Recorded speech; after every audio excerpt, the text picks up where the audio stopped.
So just a little update on the Anole smallwood eye eggs. These 4 right here, I have recorded down as hatching the last week of January and the first week of February. So incubation is usually between like 45 and 60 days.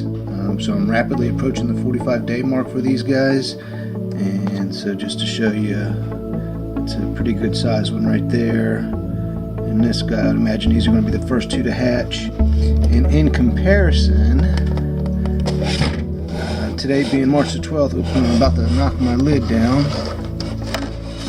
Stop.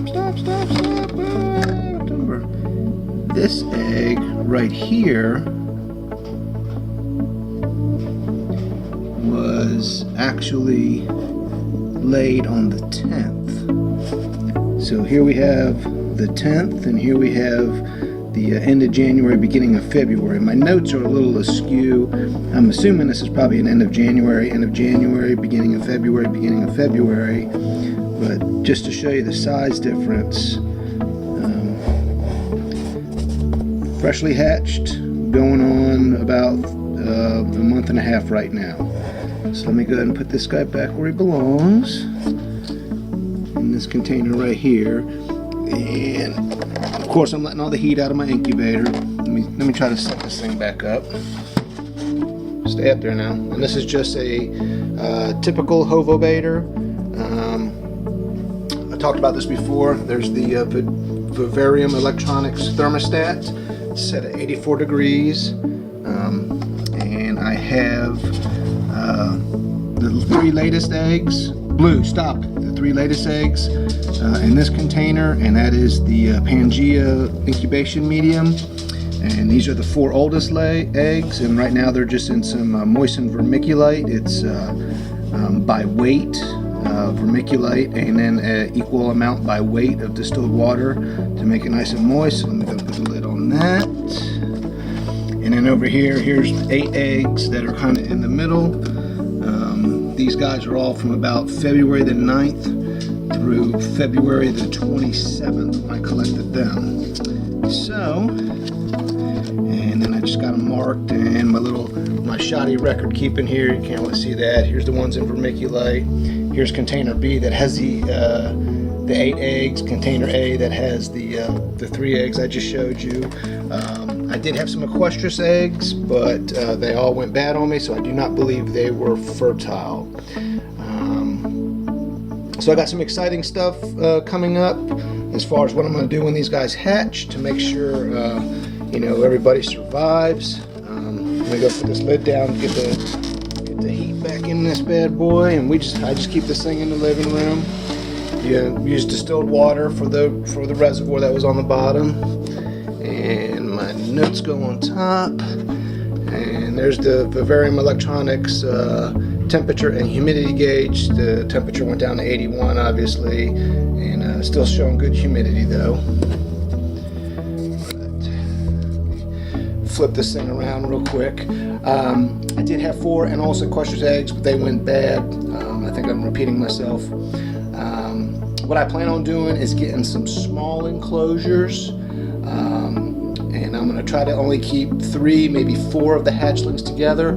I made the mistake last season. I think I had 11 babies that hatched out, and in the last 3 I went ahead and put them up there too. I was not thinking, and obviously the first ones were at that point considerably larger than the hatchlings, and they got 8. So I don't want to make that same mistake, especially not with these Anole smallwood eye eggs. And so what I plan on doing is having a bunch of smaller enclosures. I'm going to have a T5 high output fluorescent light fixture across the top, and I did a little video clip earlier of some experimentation with temperature to see if that light strip being on during the day would provide sufficient warmth if they want to bask, if they want to get close to it, and how warm it'll get. So I'm going to show you that clip here in a moment. And as a bit of a bonus, if I can get it to, my wife took a little video with her cell phone of a couple of our crested geckos in the midst of lovemaking. So she said, you need to include that in one of your videos. So I will see if I can throw that into the end of this clip. But so here in a moment, you guys are going to see me talking about my little experimentation. And I think that's going to wrap it up for this Sunday. Hopefully I get it done today. It's we sprung ahead an hour, obviously. So it's later in the day than it normally is. As you can see, I got my brace off. There's my little scar from my surgery. Things are going well, healing okay. Trying still to take it easy, you know, several months. No heavy lifting, anything like that. And Jen's hanging in there with what she's got going on. You know, it's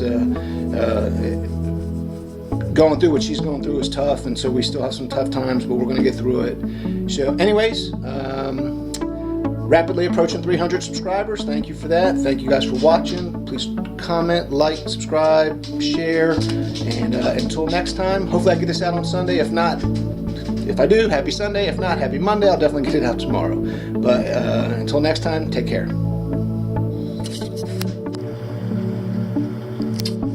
So here's a little experiment to see how warm it gets underneath a T5 high output light fixture. This is a ZoomEd 48-inch fixture. It's 54 watts.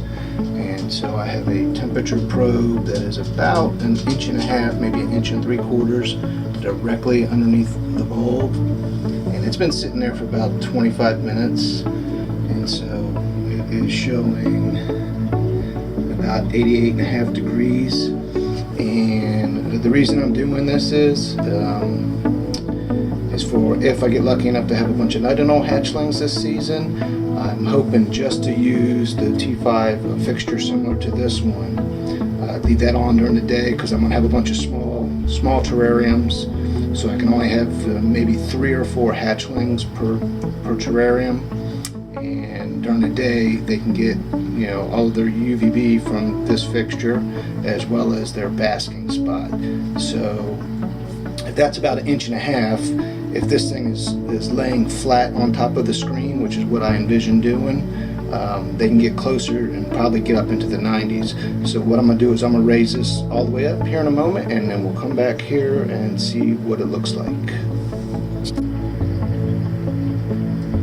Alright, so we're back, and as you can see, the temperature has went up. We're showing 97 and about 97.5. I've elevated the probe to where it's only about 1/2 inch from the fixture, and that's right underneath the bulb. So that leads me to believe that using only this high output T5 light fixture at the back end of the terrariums, you know, for both daylight, UVB, and it will also provide sufficient heat for basking for my eventual hatchling night anoles. So just a little experiment I wanted to share with you guys. See, when I just mess with it, you put some airflow on it and the temperature goes down, so it's still the mid-90s, which I think is a sufficient basking temperature for night anoles. Anyways, that's it for now.